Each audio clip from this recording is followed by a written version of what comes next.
And good morning, and welcome to Good Morning Baltimore, our podcast about musicals on our way to work. Woohoo! Yeah! Yay, work. I'm Rhiannon, and I am a musical theater major in college, spending my summer at home in Baltimore at an internship with a theater downtown. And I'm John. I'm Rhiannon's dad. And I work at the Maryland State Library for the Blind, which is also in downtown Baltimore. So we carpool. It's a good system. Woohoo! But Baltimore was just declared by Allstate to have the worst drivers in America. So to help keep us sane on our commute, we're going to talk about musicals. Or this might be the craziest idea we had. Trying to navigate a podcast while navigating drivers in Baltimore. That's okay. I have all the notes written down, and I'll be reading off of those, and Dad won't be reading them because he's driving. It's a good thing. Yeah, it'll be great. Woohoo! It'll be great. So our current theme that we're going off of is looking at adaptations of non-musical movies into musicals. Since, adaptations are something that people do a lot. People talk a lot about adapting books into movies and have a lot of opinions on that, but never heard many opinions on movies into musicals. So, here we go. Our two musicals of study for our first episode are two fairly recent musicals. Groundhog Day, the musical, which is from 2017, and this year's Beetlejuice, the musical. Groundhog Day, 1993 Harold Ramis film starring Bill Murray. It's a pretty famous movie. Reporter, meteorologist Phil Connors is in Puxatawney reporting on Groundhog Day. He does the report, and he wakes up the next morning and it's still Groundhog Day, and then it just kind of stays Groundhog Day, and he has to figure out what to do with that. Madness ensues. The musical opened on Broadway in 2017. It was composed by Tim Minchin of Matilda fame. It ran for 176 performances. I think it was April through September of 2017. Also starred Baltimore's own Andy Carl as Phil Connors. Right. Yeah. Beetlejuice, 1988 movie, Tim Burton movie, and starred Michael Keaton in the title role. Also starred a very young-looking Alec Baldwin. Barbara and Adam, who've just moved into this fancy old house in a small town, but very shortly after they go in there, they die and become ghosts who are now haunting their house, and a new family moves in that they would like to get rid of. They have to decide whether to enlist the help of this very strange man, Beetlejuice, and along the way they befriend the family's daughter, Lydia, who can inexplicably see ghosts. Madness ensues. The show opened in April 2019, was composed by Eddie Perfect, who also wrote King Kong, which is also in this past Broadway season. I will say, Beetlejuice the musical, it came up on my radar. I had heard it was a thing, but I wasn't really super interested in listening to it until I watched the Tony Awards performance. They have changed the lyrics to be more specific to the Tony Awards, and I thought it was hilarious, so I was really entertained by it, and I didn't expect to be. Tickets are still available through October. I don't know if they've announced a closing date yet, so it's doing all right. So the reason we picked these two musicals, they have a lot in common. Just a few of the similarities that I did write down. They were both composed by Australian comedians turned composers for Broadway. That's a big group. Yeah, there are so many of those. Something else that's very interesting, both of these musicals in their adaptation, they were also adapted to modern day. So they're not period pieces that are set in like the 80s or 90s when the movies were made. They're actually still set in present day. That doesn't end up being a huge change to the show. They're just wearing modern clothes and talking about cell phones maybe once. But I think that is very interesting to note that they are not making a period piece. Both musicals were nominated for a large number of Tony Awards and didn't win any. Groundhog Day was nominated for 7 awards, including Best Musical, Best Book, Best Score, Best Leading Actor, and didn't win any of them, although interestingly it did win the Olivier Award on the for Best Musical when it ran on the West End. Those crazy Brits. Yeah, really.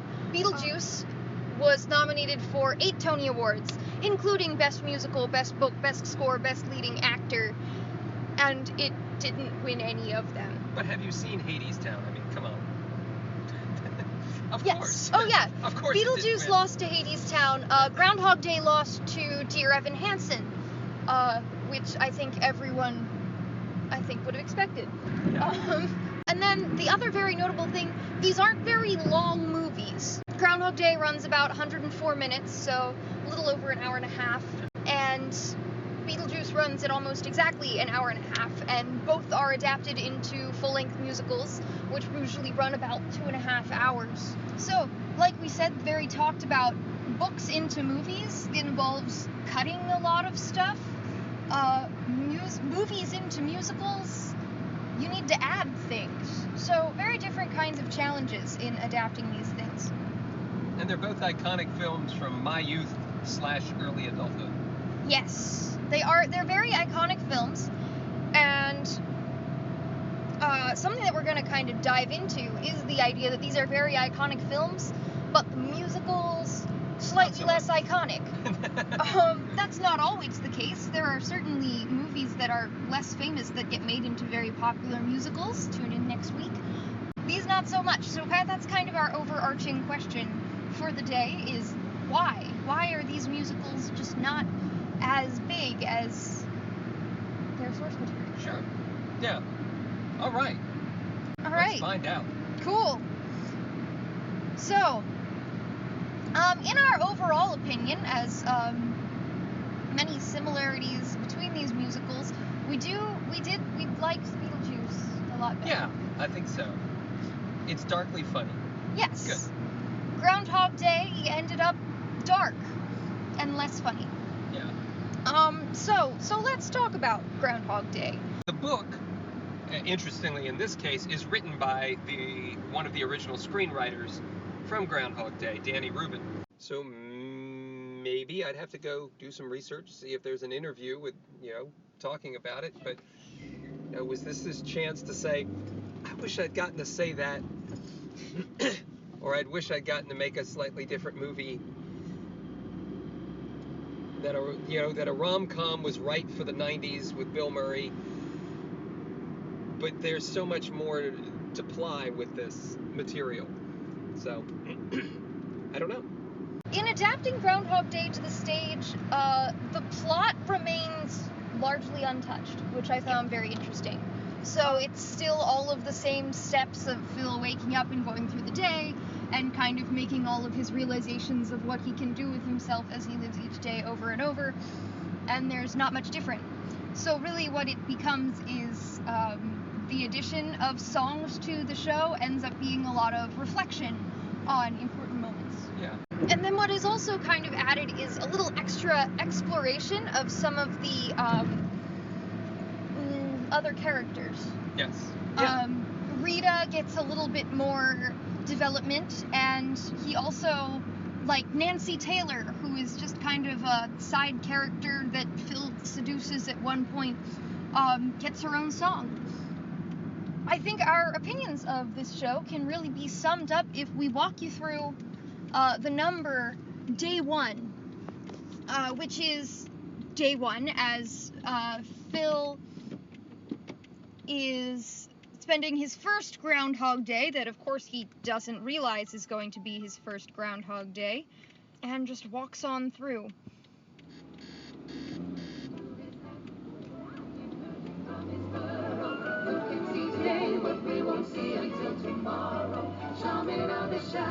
Bringer of the spring, come on! Is it a squirrel? Is it a beaver? Incredible, but not quite either. That's right, woodchuck chuckers, it's Groundhog Day. We're here live from Gobbler's Knob, talking about everything: weather, predictions, temperature, the weather. It's just nuts. Totally wacky. That's our town on February 2nd. I mean, what could be crazier than groundhogs in February? Good morning. Thank you. Yeah, happy Groundhog Day. Great hat you're wearing. I made it myself. Lumpy bed, ugly curtains, pointless erection. All right, so this is it's funny. Every time I listen to that song and I hit that line, it's not that I'm, some kind of prude or something like that, but the line "pointless erection" it kind of establishes that the tone of this is going to be very different from the original, which kind of, yes, Phil Connors is a jerk. He's a curmudgeon. He doesn't want to be there. He thinks he's better than the whole thing, but it never goes down, Groundhog Day, the movie, never really goes to crass. There is a Hustler reference, but, it never quite goes to crass, which I think the musical paints Phil as a much more cynical, much more, different kind of person. And my observation here is the movie was brought to you by Harold Ramis and Bill Murray, whose previous collaborations include Caddyshack and Ghostbusters, and so it's not like they couldn't have done crass if they wanted to.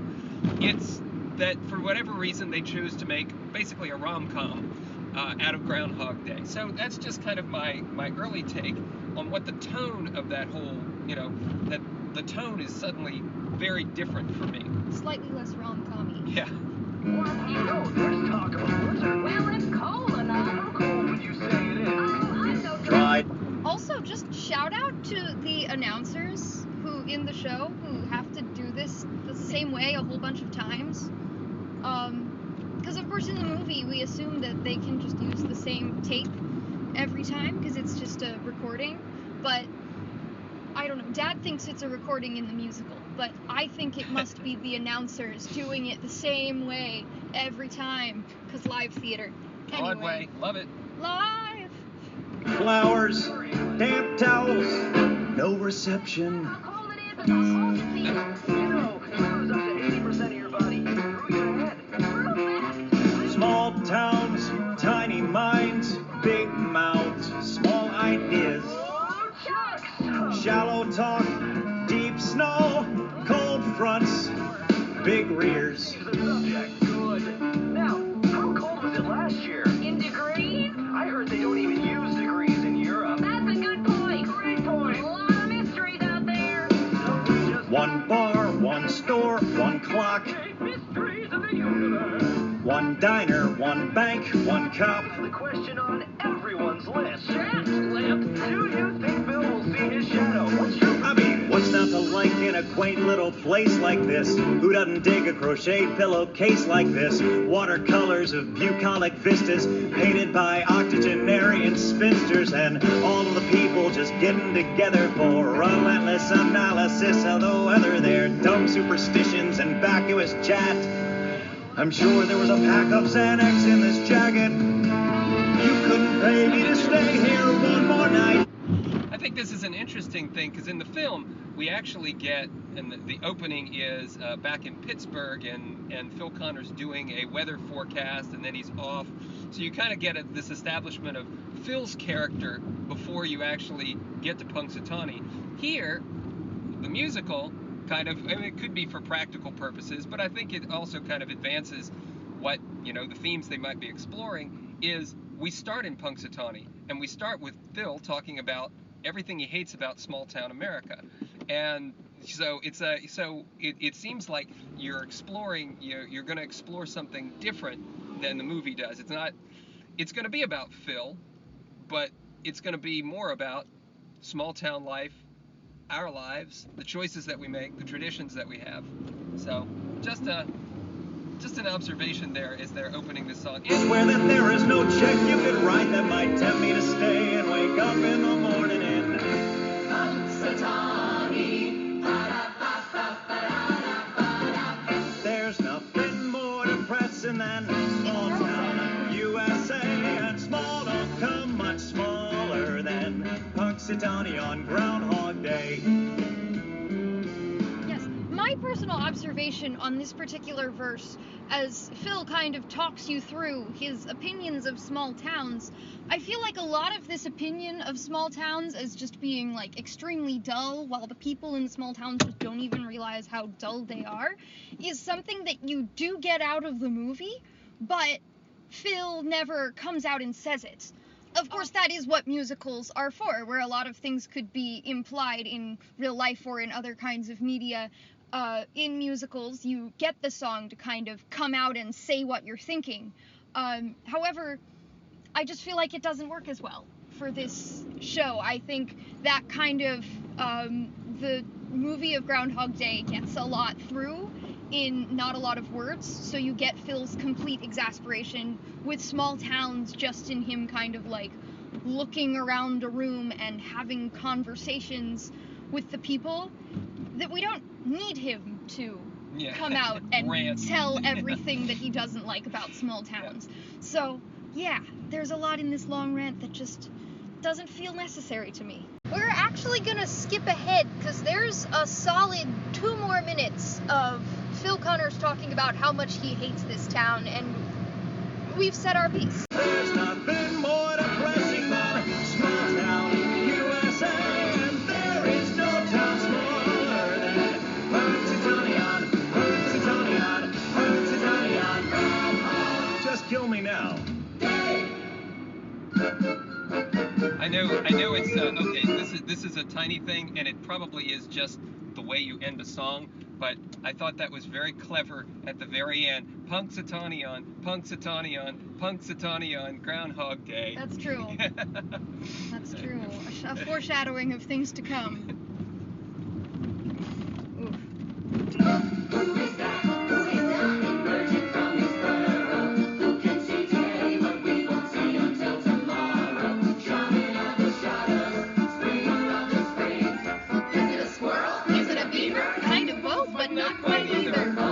Okay, so it's very interesting. So in the movie, they do the Pennsylvania polka, kind of as Phil is arriving on at Gobbler's Knob. Right. And so it just is kind of this like general Pennsylvania pride and this and they're having fun. This original song about excitement about the groundhog communicates almost a different kind of Punxsutawney.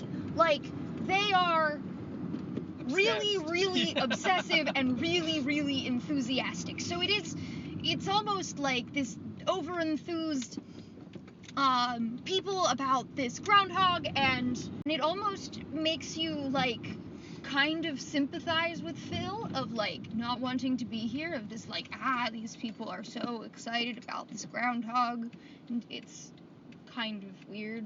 There isn't anything dislikable about Punxsutawney, I think, in the movie, and but the enthusiasm they kind of communicate here could be a turnoff to more people. Yeah. So, but I think it kind of does. Maybe we'll give them the benefit of the doubt. That maybe they're exploring. What does it mean to, what is small town life? What is to live a simple life? And to be content in living a simple life. Mm-hmm. I'm sorry, am I thinking about this too much? Probably. Maybe a little bit. Maybe a little bit. I do think this song is adorable. I really do love the line, is it a squirrel, is it a beaver? Kind of both, but not quite either. It's just silly, and it's almost like they kind of know. They know the only reason anybody knows what a groundhog is because of them. Yeah. So and I like the fact that it's an original song. It's not they didn't go for like a canned set of music. It's an original song that kind of communicates a lot more, and how it interplays with what Phil is singing about. He hates it, they love it. Punxsutawney.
Rita gets a lot more depth.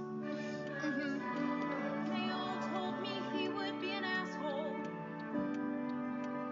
And he is. Luckily, he's funny-ish.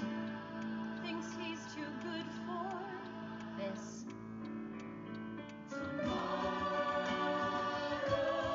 So yeah, in the movie, what we get from Rita is mostly the two personality traits that she's extremely perky and at least a little naive, very idealistic. So the musical gives us a lot more Rita, a little more worldly wise, cynical Rita. Yeah. Yeah. As much as I love Andy McDowell, it's actually a better Rita. Okay. Yeah, I think of course the musical is something that can help give insight into the thoughts of a character, since they get to just sing their internal monologues to you. So we get to see a lot more of what's going on inside Rita's head that you don't necessarily get to see in the movie.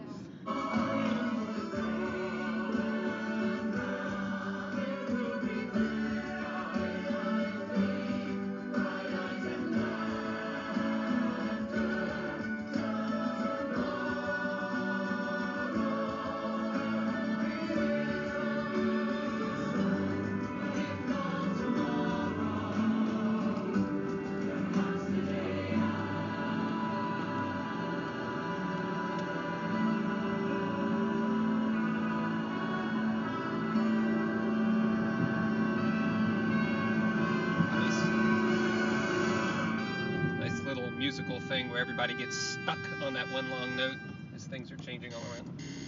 And here we go into day 2. We don't get a button, we just go right into the next day.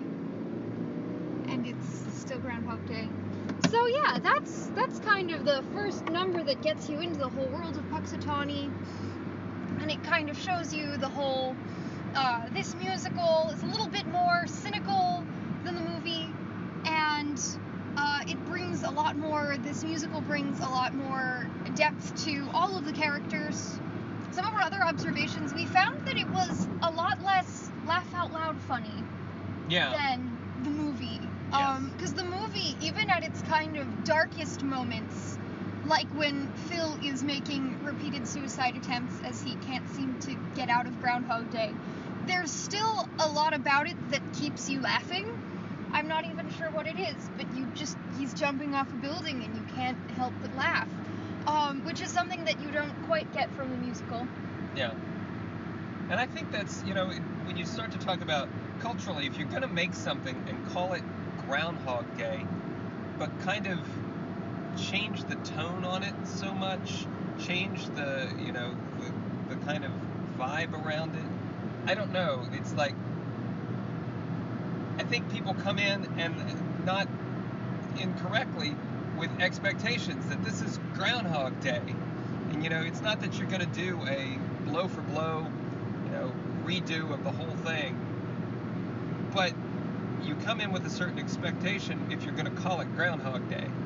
And it just, for me, at least listening to the soundtrack, and the fact that it's not as funny, doesn't seem, in fact, it's more, it's just not that funny.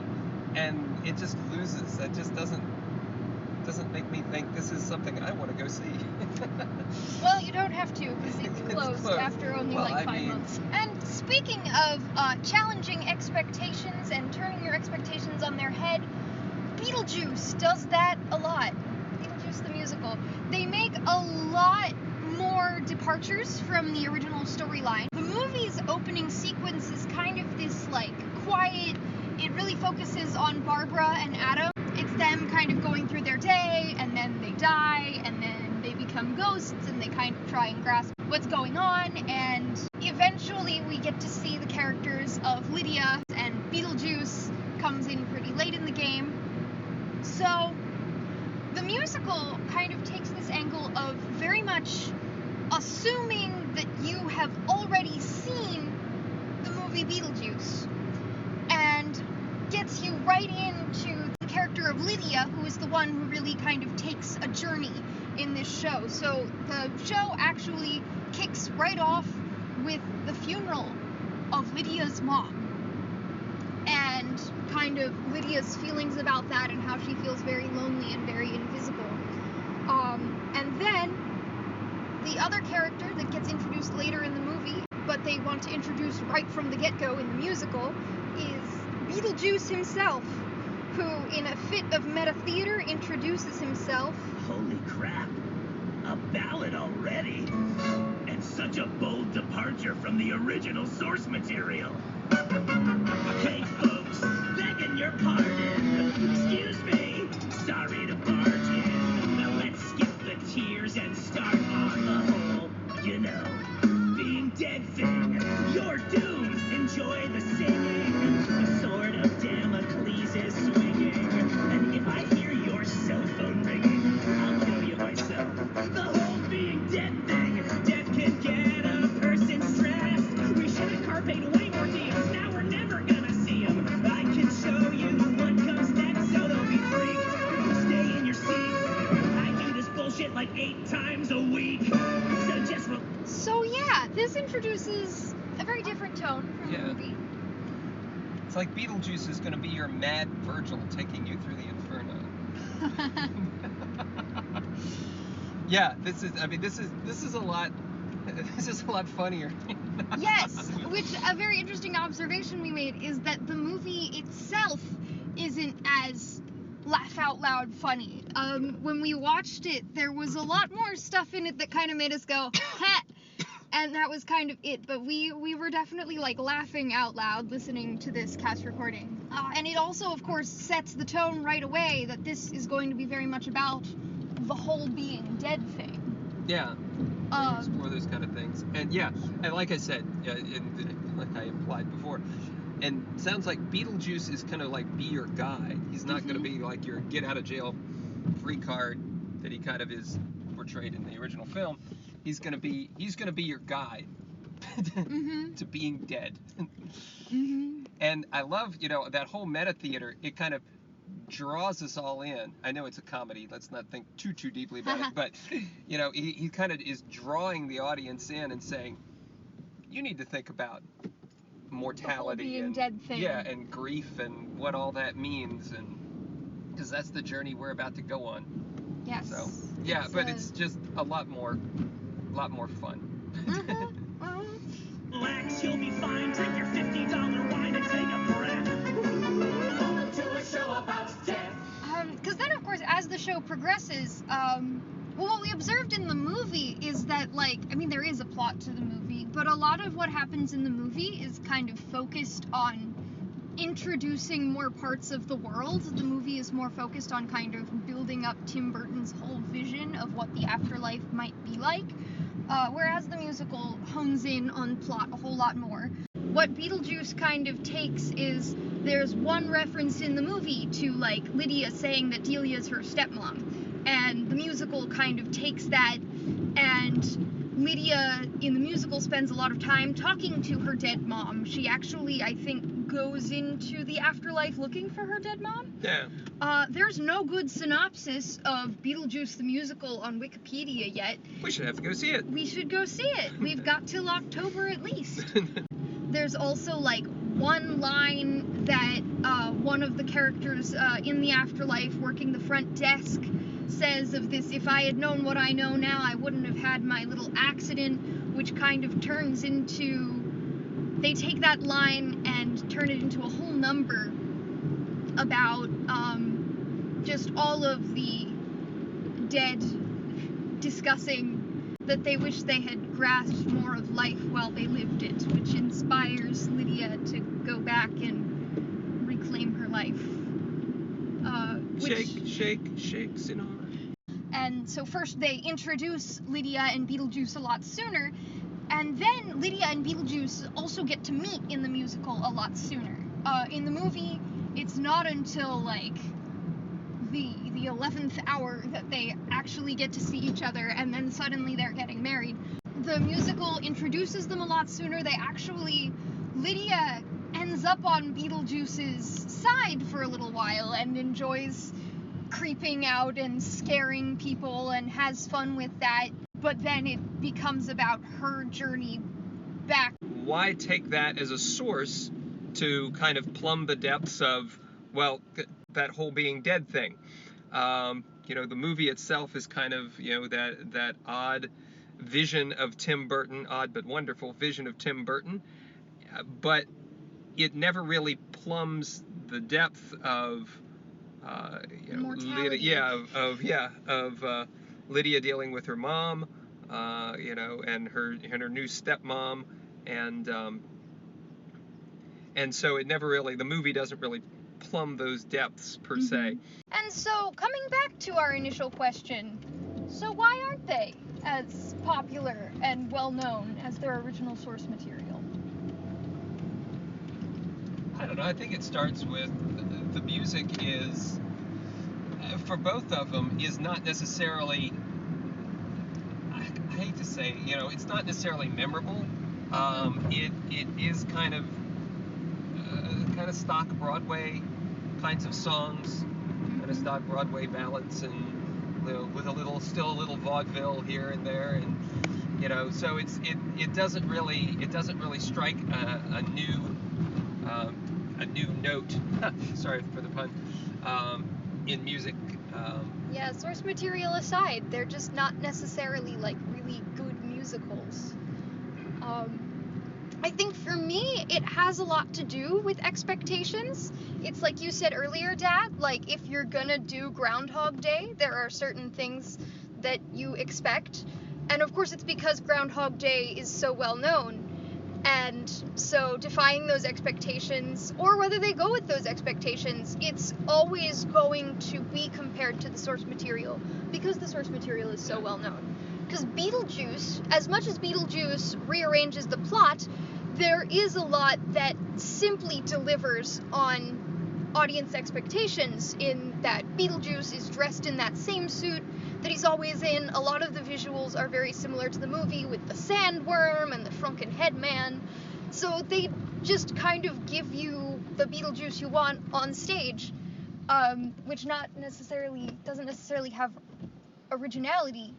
So it always is going to be in the shadow of the movie. And these two in particular are big films. A spoiler alert, as we look on, we're going to look at Little Shop of Horrors, which is, the original film is kind of this a lot of people don't even know there was an original film. Whereas both Beetlejuice and Groundhog Day were big box office, films that have stayed in the public consciousness a lot. So I think that makes it harder to do a successful musical that can stand by itself. And run for a long time. So, final thoughts. One of my other big observations about both these movies, both movies have some kind of iconic songs, and the way that they kind of address those songs is very different in the musicals. Beetlejuice, of course, has classic Harry Belafonte tunes, and Beetlejuice wouldn't be complete without Deo and Shake Sonora. So Yes. of course they put those in the musical. Yes. In pretty much the same context. Yes.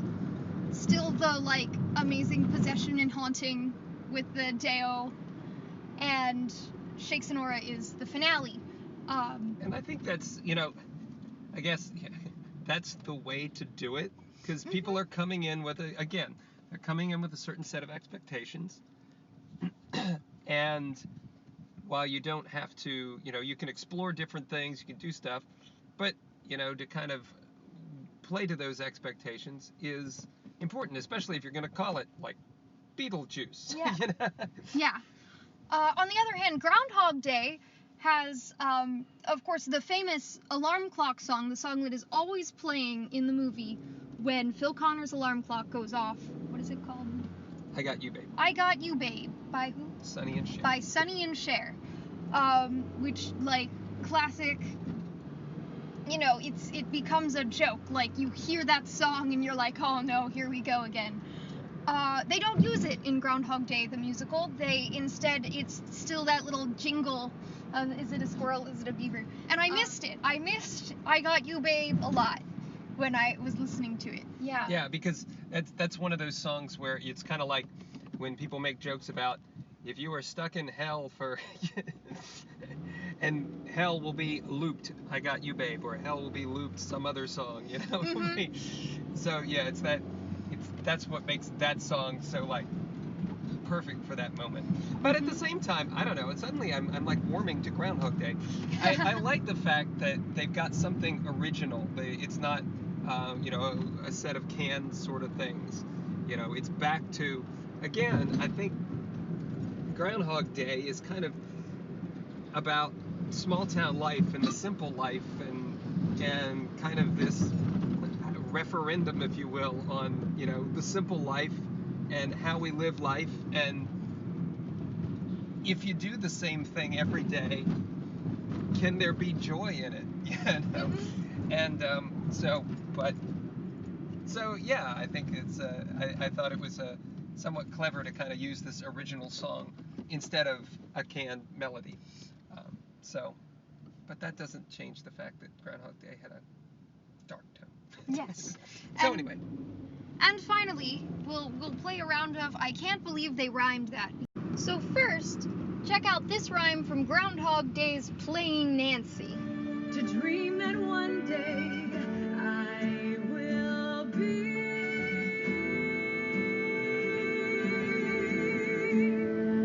something more than just collateral in someone else's battle. Collateral and battle. Do they rhyme? No.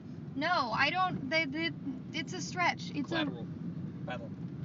Yeah, you kind of got to say it like that, and even then, it's a real stretch. Is that it an was Australian thing? I Well, they're think- both Australians, aren't Well, they? they are both Australians. And then in the meantime, in Beetlejuice, our other rhyme to check out is here in Beetlejuice's creepy old guy. Excuse me, getting prepared for Armageddon. Showing up the room for the food. Hey, it's over. Armageddon and wedding, as in wedding. Does that rhyme? Armageddon. Wedding. Go into a wedding. Yeah, it's closer. See, in my opinion, But I it's- think it works and we buy it because it's a joke. In Beetlejuice, it's like they know it's a stretch, Yeah. but they want the audience to laugh along with them. Yes. Of like, it's a stretch, but isn't it a bit of a funny rhyme? But I think Collateral and Battle was a really serious song. I mean, all the songs in Groundhog Day were really serious. So it wasn't a like, haha, look at this rhyme that I just pushed in here. It seemed like they wanted us to take it seriously. Yep. And it was really hard to take seriously because it doesn't rhyme. Nope. Groundhog Day. Well, thank you for listening to our ramblings and musings. Woohoo! Woohoo! If you have actually seen Groundhog Day or Beetlejuice, we're going entirely off of the cast recording, so we would love to hear your thoughts in the comments section. We'd like to thank Spotify for providing us with the cast recordings. We've listened to them a lot. Tune in next week. We're going to be talking about Hairspray and Little Shop of Horrors, some truly great musicals, and the films that they were based on. So thank you for listening, and tune in next time to Good Morning Baltimore. Good morning.